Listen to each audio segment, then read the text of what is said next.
sayyidina Rasulillah Muhammad bin Abdullah wa ala alihi wa sahbihi wa man walah. Ini Al-Imam Abdullah bin Alwi Al-Haddad ngajarin kita, ngingetin kita untuk pakai tangan kanan di dalam segala sesuatu, mendahulukan tangan kanan di dalam segala sesuatu, kecuali fil ghadhurat, dalam hal-hal yang jorok.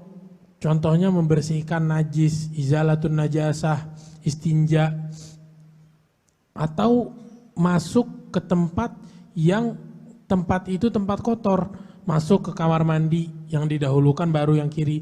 Selain itu mendahulukan kanan di dalam segala hal, di dalam kebaikan. Hendaknya pakai apa? Pakai tangan kanan. Sedekah, makan, minum, pakai kanan. Masuk masjid pakai kanan. Tapi kalau yang kotor-kotor pakai kiri. Keluar masjid kaki kiri. Atau masuk ke kamar mandi kaki kiri. Atau bahkan itu di dalam istinsyak. Di dalam istinsyak itu kan sunnahnya dia ngambil kumur-kumur, setengah dipakai kumur-kumur, setengah lagi buat istinsyak. Terus ketika istinsyak dibuang nggak pakai tangan kanan, tapi istinthar namanya. Ngeluarin istinsyak itu disunahkan pakai apa? Pakai tangan kiri. Hendaknya hal-hal yang kotor, yang menjijikan itu dilakukan pakai tangan kiri.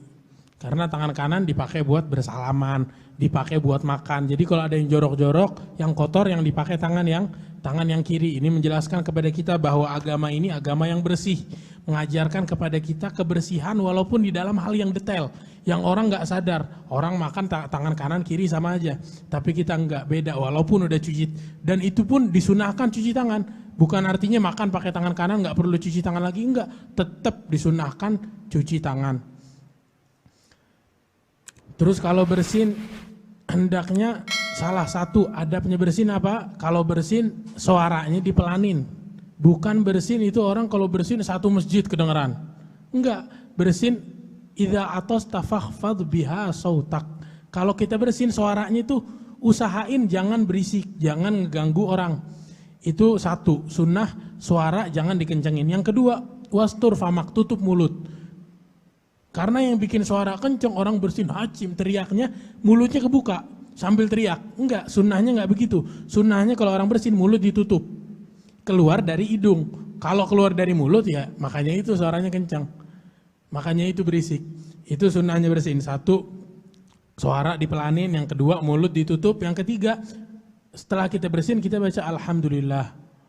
Alhamdulillahirabbil alamin. Dan yang dengar jawab yarhamukallah. Terus dijawab lagi sama yang bersin, yahdikumullah alladzi yahdikumullah wa yuslih balakum. Begitu.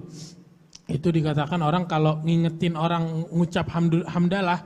Jadi kalau ada orang bersin, dia bersin terus kita ngingetin alhamdulillah, kita ingetin, itu kita terjaga dari 3 penyakit. 3 penyakit gigi. Ada penyakit gigi ada banyak. Nah itu terjaga dari 3 penyakit dengan apa? Kita ngingetin orang bersin, kita ngingetin dia ngucap alhamdulillah sebelum dia membaca alhamdulillah. Terus juga kalau ngeludah, hendaknya kita ngeludah ke bagian kiri, bukan ke kanan. Atau setelah kita ludah itu, kita lagi berdiri, kita ngeludah di bawah kaki kiri kita. Karena orang kan lagi ngobrol apa dia pengen ngeludah, jangan dibiarin, ditutupin pakai pasir atau diinjak pakai kakinya yang kiri. Terus juga diajarkan kita untuk menutup gelas atau tempat. Jadi kita punya cawan gelas itu hendaknya ditutup. Wa yustahabbu fil awani wa tustahabbu fil awani taghtiyah walau bi'udin hutta fawqal aniyah.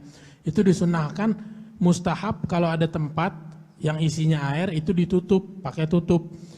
Walaupun cuman pakai batang, pakai batang. Biasanya kita di tarim itu kalau ustadz kita kasih gelas minum, kan gelasnya bukan di botol gini atau bukan aqua botol, di gelas biasa. Nah itu biasa dia punya bulpen atau siwak dipakai buat ditaruh nutupin itu.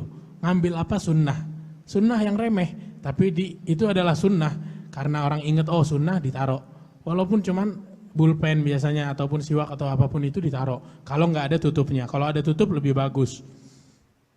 Kalau ada tutup itu lebih bagus. Terus juga salah satu hal yang disunahkan nutup pintu rumah. Nutup pintu rumah khususnya di saat kita tidur dan di saat kita keluar dari rumah. Ini di sini kita tahu ini sunnah-sunnah ini hal-hal keseharian kita yang kita bisa memilih. Kita bisa lakukan itu dengan sunnah, bisa enggak. Tapi ini Imam Haddad ngajarin kita untuk enggak meninggalkan sunnah walaupun di dalam hal-hal yang remeh. Walaupun dalam hal yang remeh jangan sampai kita meninggalkan sunnah. Tutup pintu rumah kalau kita khususnya kalau kita tidur dan kalau kita keluar. Dan jangan kita tidur sebelum kita matiin api yang ada di rumah. Itu orang dulu kan di rumahnya ada api lilin atau apa itu disunahkan dimatikan. Kalau kita kan pakai lampu itu lebih afdol kalau kita matiin lampunya. Kalau nggak ada guna, tapi kalau lampu di depan rumah buat jalan apa-apa ya lebih bagus kita kasih faedah buat orang mendapatkan faedah dari lampu tersebut.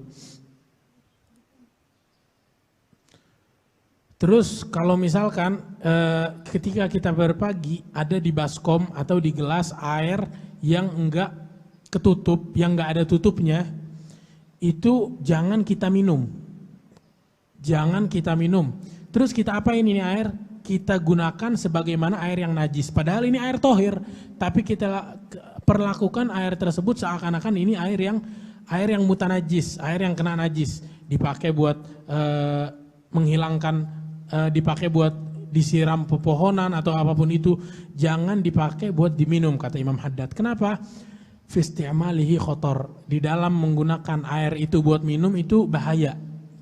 Sebab sebagaimana yang disebut oleh Ibn Arabi dalam kitab Al-Futuhat bahwasanya dalam 1 tahun ada 1 malam di mana di malam tersebut turun semua jenis penyakit.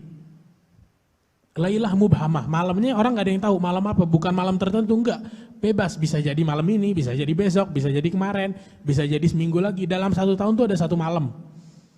Nah ini di malam tersebut Allah turunin penyakit.